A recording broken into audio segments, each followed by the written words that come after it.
Mr. Noisy was a very, very noisy person indeed. For example, if Mr. Noisy was reading this story to you, he'd be shouting at the top of his voice. And the top of Mr. Noisy's voice is a very loud place indeed. You can hear it 100 miles away. For example, when most people sneeze, you can hear them in the next room. But achoo! When Mr. Noisy sneezes, you can hear him in the next country. Now, this story starts when Mr. Noisy was asleep in bed, in his bedroom, in his house, which is on top of a hill. He was snoring.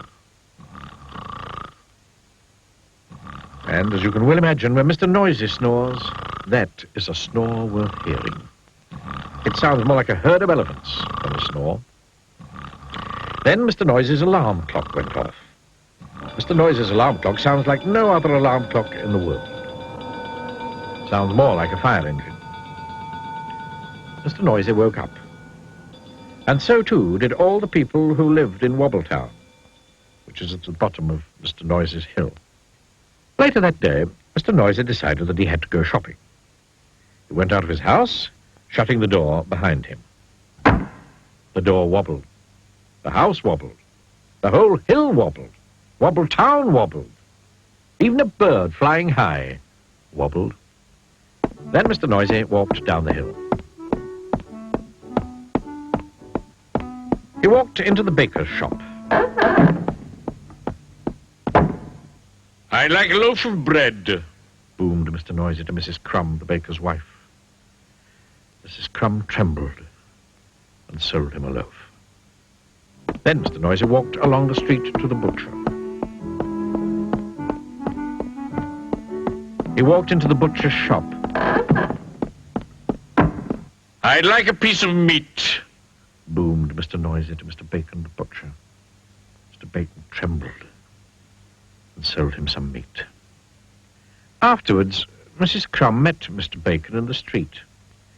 "We really must do something about Mr. Noisy being so noisy," she said. "Definitely," replied Mr. Bacon. "But what?"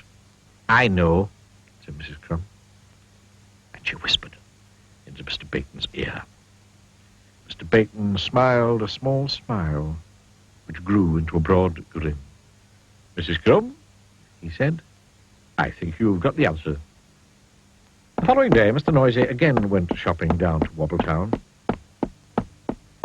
He went into Mrs. Crumb's shop. I'd like a loaf of bread, He boomed. "I'm sorry, what did he say?" asked Mrs. Crumb, pretending not to hear. I'd like a loaf of bread, Mr.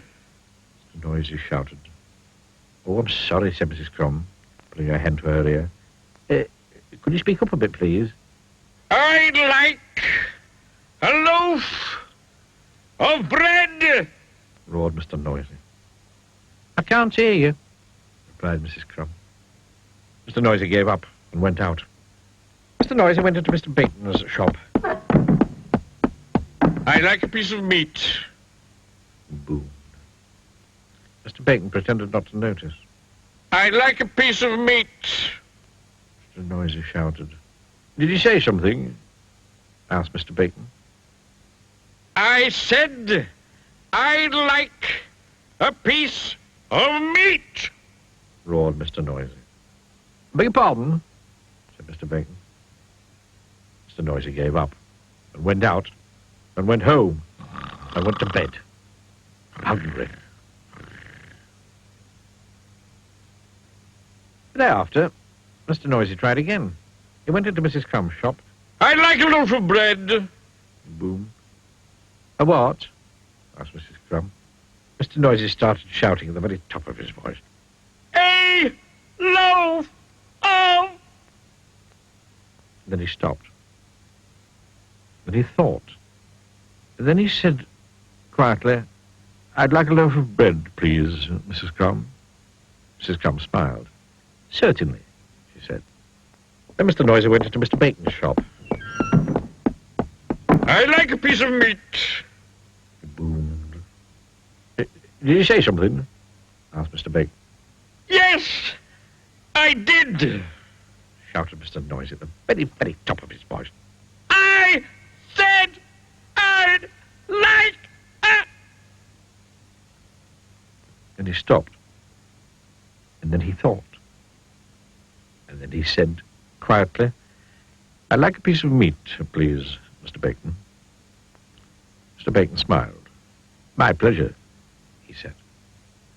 So, carrying his bread and meat, Mr. Noisy set off home up the hill.